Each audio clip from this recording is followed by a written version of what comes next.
des investisseurs qui craignent, c'est qui craignent la récession tout simplement. Du coup, ça se voit, hein, les niveaux de croissance mondiale sont revus légèrement à la baisse, sont revus à la baisse. Du coup, le pétrole en pâtit et le WTI normalement, oui. Notamment à un actif, un contrat futur qui détermine, on va dire, l'orientation des marchés. On a, en plus d'une figure technique très intéressante, aussi une temporalité sur le pétrole. Il faut rappeler que l'OPEP a décidé d'augmenter sa production de 650 000 barils par jour pour juillet-août. Ça ne devrait pas changer l'évolution structurelle du marché.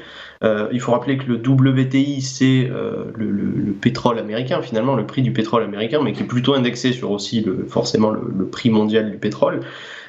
Aujourd'hui, ce qui est intéressant, c'est qu'il y a quelques jours encore, on était à 113 $ le baril. Aujourd'hui, on est à 105. Si, je pense, on dépassait à la baisse les 103 $, ça pourrait détendre fortement le prix du pétrole. Aujourd'hui, quand on regarde techniquement, il y a plutôt une probabilité que le pétrole sorte à la baisse d'ici le mois peut-être de juillet. Cependant, il y a quand même toujours ce spectre haussier, cette menace de nouveaux chocs pétroliers qui reste dans les esprits, et le fait que certains analystes évoquent un pétrole à 150 $, 152 $, c'est tout à fait imaginable techniquement. Mais à la baisse aujourd'hui, le cours du pétrole semble plutôt être dans ce canal, puisque la crainte, c'est la récession, et les chiffres aux États-Unis que la consommation a été plus faible que prévu renforcent l'idée que la récession peut arriver, et donc que le pétrole derrière peut diminuer aussi, alors que dans le même temps, on a l'OPEP qui semble essayer d'augmenter sa production. Tous ces éléments qui font que on pourrait avoir une détente du cours rapidement.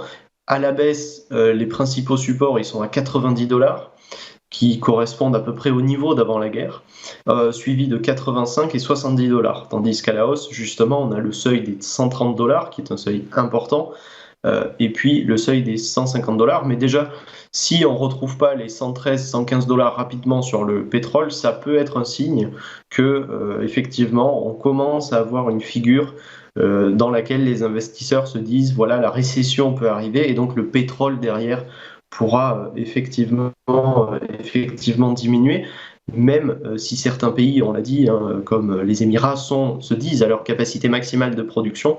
Le fait qu'il y ait une récession pourrait significativement détendre la pression, la tension qui pèse sur ce marché depuis plusieurs mois. Et je terminerai là-dessus, c'est que hier, on a clôturé le mois de juin, et le mois de juin a été un mois baissier de plus de 7,5% pour le WTI, ce qu'on n'a pas observé depuis novembre. Donc c'est assez important, puisque ça ne veut pas dire que la tendance se renverse, évidemment, mais c'est un signal qui est envoyé quand même au marché, aux investisseurs. Bonne nouvelle pour l'économie mondiale, je ne sais pas, mais en tout cas, ça peut être un signe aussi derrière que l'inflation pourra évoluer en conséquence, pas de suite évidemment, mais les investisseurs vont regarder ça de près, et je pense que ça fera bouger effectivement les marchés actions.